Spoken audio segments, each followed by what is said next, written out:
tonight caught in the crosshairs of a crackdown.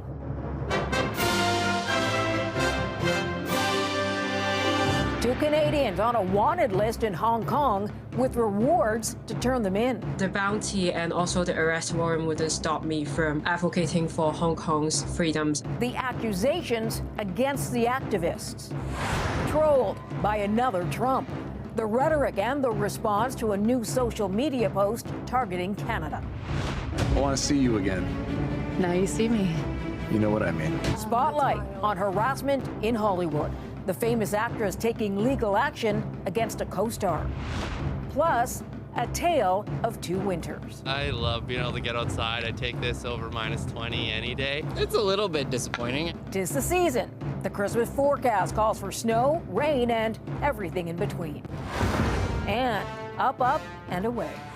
We fly in, unbox everything, and build the clinic in any space possible. How a pilot's dream is helping remote communities get the basic services they need.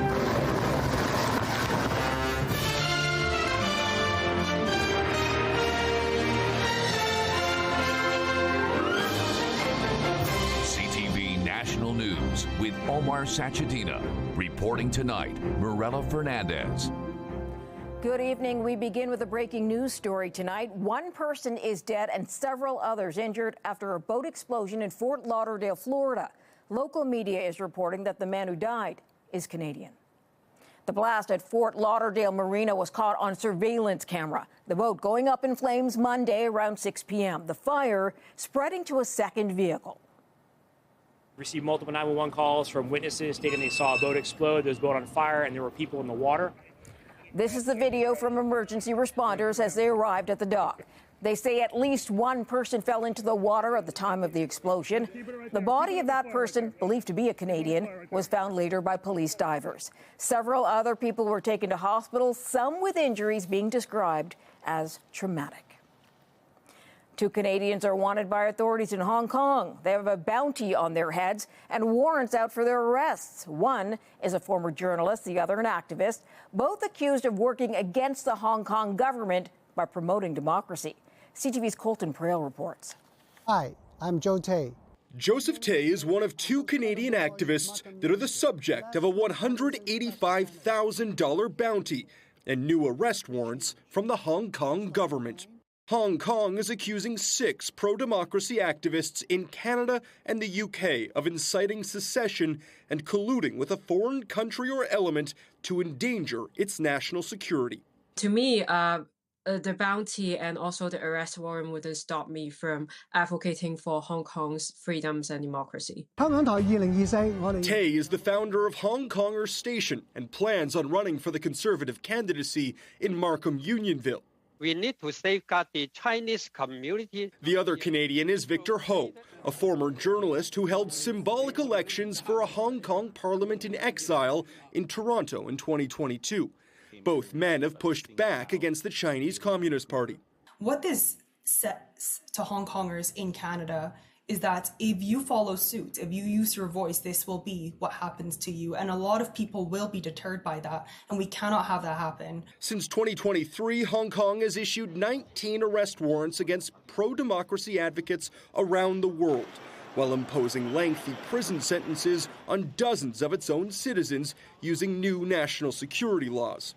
Activists say Canada and the UK need to respond. We are really hoping to see that the two governments could immediately impose targeted sanctions on Hong Kong officials and Chinese officials who has been abusing human rights of Hong Kongers. CTV News reached out to the Foreign Affairs Minister and Global Affairs, but neither responded to a request for comment by deadline. In 2020, Canada suspended its extradition treaty with Hong Kong, but advocates are calling for it to be fully removed. Mirella. CTV's Colton Prale, thank you. Donald Trump has promised to crack down on dissenters when he takes office next month. But right now, the focus for Team Trump is still trolling Canada. His son posted online about buying this country and others. CTV's Alex Carpa has that. First, it was Canada, then the Panama Canal, and now Greenland. Trump renewing calls for the U.S. to buy Greenland from Denmark. Greenland's prime minister pushing back on social media, saying, We are not for sale, and we will never be for sale. And Denmark has boosted Greenland's defense following his comments. If the principles, both moral and legal. Trump and his inner circle continue to send strong messages about Canada. Trump's son Eric shared a doctored photo of his father purchasing Canada, Greenland, and the Panama Canal on Amazon. It's very striking that Donald Trump is making these very outlandish comments. Eric Ham says many countries are worried about what relationship the United States could have with the rest of the world during the Trump administration. What we're seeing from Donald Trump is not someone who is coming in looking to work with the rest of the world, but someone who is actually coming in, speaking in a very truculent way and looking to actually create more antagonism. Political expert Christopher Adams says this rhetoric from Trump is not unusual. In some ways, he's a negotiator. I think we have to remember that. And his way of negotiating is to push to an extreme position and then sometimes retreat to a usable place. Some Canadians skeptical about Trump's comments. I think he's pretty much joking. I don't think Canada would go for it. Well, I think he's using it as a leverage tool. I don't think that anything will come to it because I don't think it's a very popular opinion. Trump has continued to tease U.S. expansion into Canada, Panama, and Greenland since winning the election last month, including calling Canada the 51st state with Justin Trudeau as its governor. Alex Carpa, CTV News, Winnipeg. Former U.S. President Bill Clinton is out of hospital and will be home for Christmas. The 78-year-old was admitted to hospital Monday for observation after developing a fever. Clinton's representative says he's touched by the well wishes he's received and wishes everyone a happy and healthy holiday season. Last-minute shoppers are likely wishing they hadn't waited until Christmas Eve to go out. Every year, I plan in November 1st, and every year I end up here on the 24th. I like the hustle and bustle, so it just kind of feels like Christmas. My mission is just to get whatever I can really quickly and get in and get out before the crowd takes me down. We expect wall-to-wall people having breakdowns and everything else, and this year it's actually really quiet. Yeah, several shoppers say the malls weren't as busy this year. Now, at this hour, the stores are closed. The stress should be all over. What many Canadians really want this time of year is a white Christmas, and those in eastern Canada will get it. But parts of Alberta will be almost balmy this year. CTV's Kathy Lee takes a look at how vastly different the day will look across the country. Icy and whiteout conditions turned commutes into a frosty obstacle course. Parts of western Nova Scotia and southern New Brunswick slammed with up to 25 centimeters of snow. On one of the busiest travel days of the year, air passengers in Halifax in a holding pattern. Flight is delayed and it's been delayed. Keeps getting delayed a little bit. I'm stuck here for Christmas. Christmas on the East Coast will at least be picturesque. It's nice to have a Christmas and a lot of snow. There's also lots of flurries in Ontario. A system recently hit parts of the province. I think the big winners probably for the potentially whitest Christmas would be Eastern Ontario and the National Capital Region. It would be nice for the kids. I think it's going to be good because I know last year we didn't have that much snow. While much of the prairies will also see a white Christmas this year, including Edmonton, some parts of southern Alberta, like Calgary, won't. Environment Canada says Calgary is expected to have a brown Christmas and the warmest one in more than a decade. The temperatures right across the prairies are warmer, much warmer than they have been over the last couple of years. Environment Canada says a brown Christmas means less than 2 centimeters of snow on the ground as of 5 a.m. on Christmas. I don't love when Calgary starts looking gray and all brown,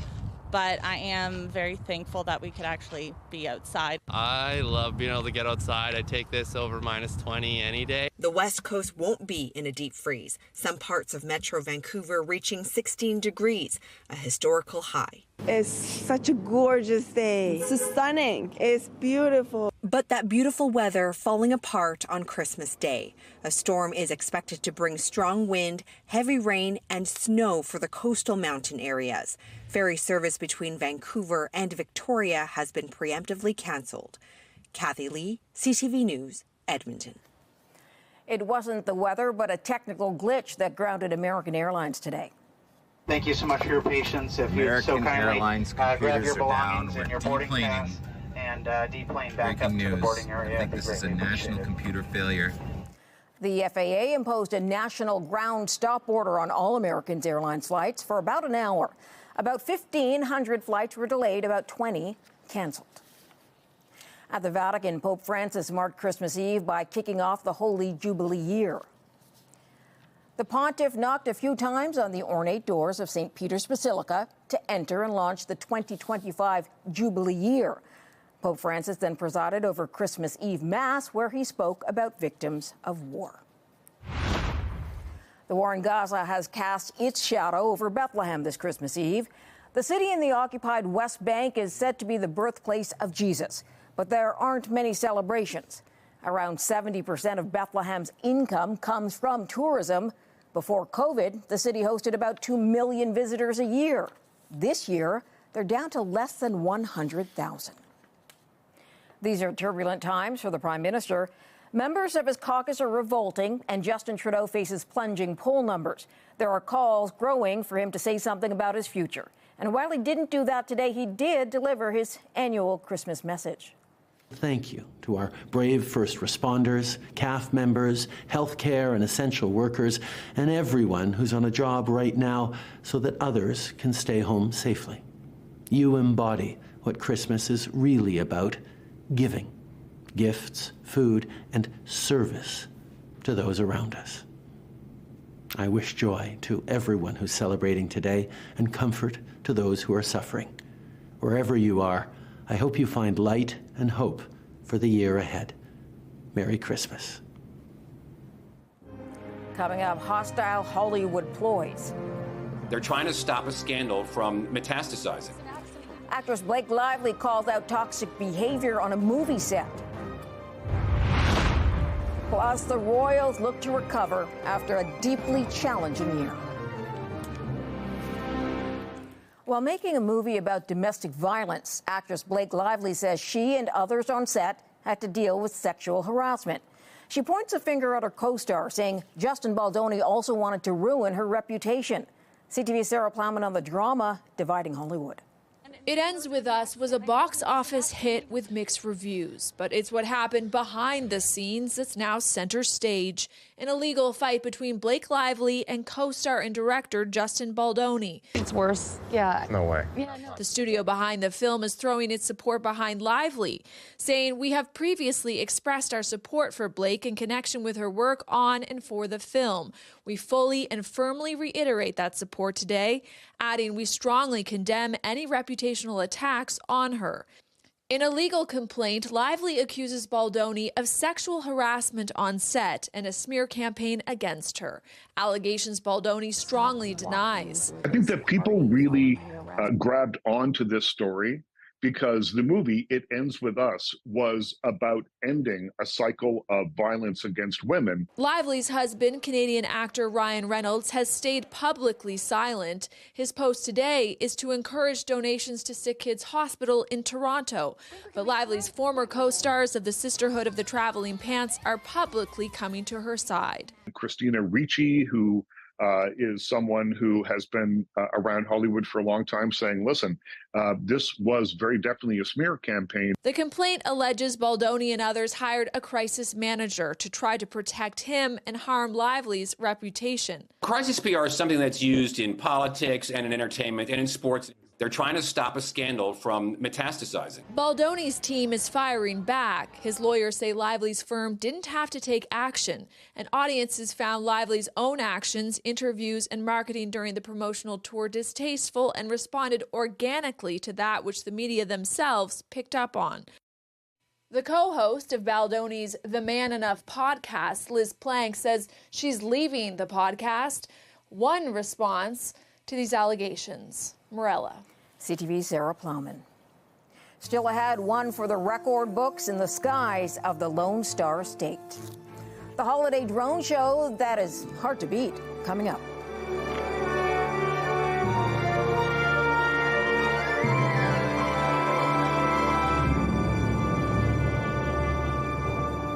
Dallas-based company Sky Elements broke a Guinness World Record for a stunning Christmas drone show.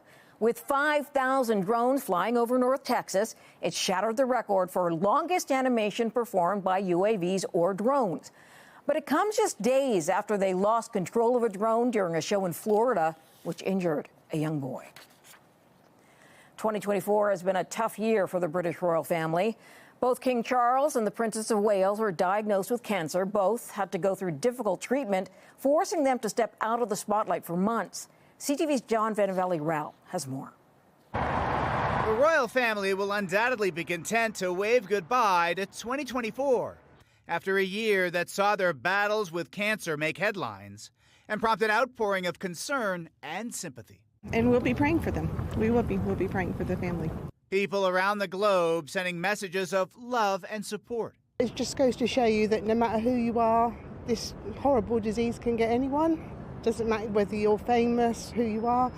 Princess Kate's diagnosis was initially kept quiet. Early in the year, the public knew only she'd had abdominal surgery at this London hospital, and that for a few months she'd be stepping back from public life. But that sparked an ugly social media frenzy and questions about why Kensington Palace wasn't saying more, made worse by a Mother's Day family photo that the princess later apologized for altering. This is a PR nightmare. It's a disaster. Finally, in March, after weeks of speculation, the princess revealed her devastating diagnosis. In January, I underwent major abdominal surgery in London, and at the time, it was thought that my condition was non-cancerous. The surgery was successful. However, tests after the operation found cancer had been present. She didn't say what kind of cancer was found, but did reveal she was undergoing preventative chemotherapy and pleaded for privacy. It has taken me time to recover from major surgery in order to start my treatment. But most importantly, it has taken us time to explain everything to George, Charlotte and Louis in a way that's appropriate for them and to reassure them that I'm going to be okay. I hope you haven't got too cold, Daddy. It was the second royal health scare after King Charles revealed he too had undergone cancer treatment. Less than 2 years after being crowned, the 76-year-old monarch said cancer was discovered during a prostate procedure in January, though the exact type of cancer and treatment being kept private. The king postponed public events until April, when he was seen emerging from an Easter Sunday service. Looking well. Looking well. Later, going back to a busy schedule, in October, stepping off a plane to start a royal tour of Australia. For the princess, the path back was slower, making an appearance in June at an event honoring the king. My path to healing and full recovery is long, and I must continue to take each day as it comes. By September, she shared a deeply personal message on social media saying she'd completed chemotherapy, shown with her husband and 3 children in the English countryside. I enter this new phase of recovery with a renewed sense of hope and appreciation of life. And delivering a message of solidarity to others battling cancer. To all those who are continuing their own cancer journey, I remain with you, side by side, hand in hand. Out of darkness can come light. So let that light shine bright. An extraordinary video. We just have not seen a member of the royal family do something like this, ever. Prince William calling this year brutal, probably the hardest in his life, with his wife and father both undergoing cancer treatment. She's been amazing this whole year. The princess said she would make a gradual return to her royal duties, appearing at events for Remembrance Day, and earlier this month attending her beloved Christmas carol service, her husband and children by her side. As for the coming year, the king expects in 2025 to resume a normal schedule of trips overseas, while Prince William says he hopes Kate will be well enough in the new year to join him on royal trips. John Vanavelli-Rao, CTV News, Toronto. Straight ahead, a helping hand from above. The crew that delivers smiles to remote Canadian communities. Back in a moment.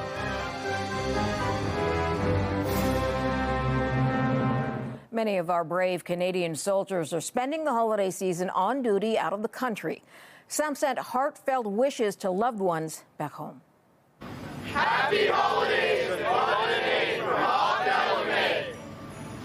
Hi there, my name is Master Corporal Lady Nethercoat. I'm the Task Force HRA here in Ob Calumet in the South Sinai in Egypt. this message to everybody back home, wishing them a Happy New Year and a Merry Christmas, and to let my family know that I miss them dearly and that I hope they have a great holidays, and I'll see them in 2 months. Ho, ho, ho! Happy holidays from HMCS Ottawa! Hi everybody, this is Captain Wyatt Shorter from NATO Multinational Brigade Latvia, wishing everybody back in Canada a very happy and safe holiday season. So this time of year, kids are keeping their eyes on the sky for a glimpse of Santa and his sleigh. But for some remote Canadian communities, it's not a sleigh but a helicopter they're watching for, and the hero who's bringing them gifts that keep giving. CTV's BC Bureau Chief Andrew Johnson explains. After an hours-long delay, it's finally safe to fly. And a team from Helicopters Without Borders takes off from Vancouver for a remote First Nation. Packed inside the chopper, a mobile dental clinic and a generator. Once on the ground on the Douglas First Nation, it takes less than 90 minutes during a power outage for the clinic to see its first patient. We fly in, unbox everything, and build the clinic in any space possible. All we need is a plug-in and a sink. Approximately 120 people live here in Tupela, about a 5-hour return trip by logging road from the nearest city. A trip to the dentist or doctor is an all-day affair. If you own a car, many here do not. We've got the community members that never accessed the service before because of lack of transportation. At night, your mouth dries up, and all the sugar bugs have they got a party in there. Others, like 11-year-old Zoe, developed a fear of the dentist early on. As they explained it, you could see her relaxing a bit. Okay. And it was nice to witness. It's a way of lowering the barriers to service, creating proper equity within the healthcare system. Helicopters Without Borders was co-founded by the young pilot whose dream was to marry aviation with nonprofit work. We followed our dream of working with remote Indigenous communities in Canada, specifically the ones with hard-to-get-to transportation, and look for ways that we can partner with them. McClung Sydenham believes the most cost-effective way to provide care to remote areas is to fly in teams of clinical workers who can tackle everything from mental health to harm reduction, but resources are always tight. We're trying to get to that point where we don't have to say no. We've got a long game on this that we've got to play, which is cleanings. They'll be back here in a few months playing the long game in remote communities like this across the province. Andrew Johnson, CTV News, Tupela, BC. That's a wrap on the day. Thanks for sharing your time with us. For all of us here at CTV National News, Merry Christmas, Happy Holidays, and good night. I'll see you tomorrow.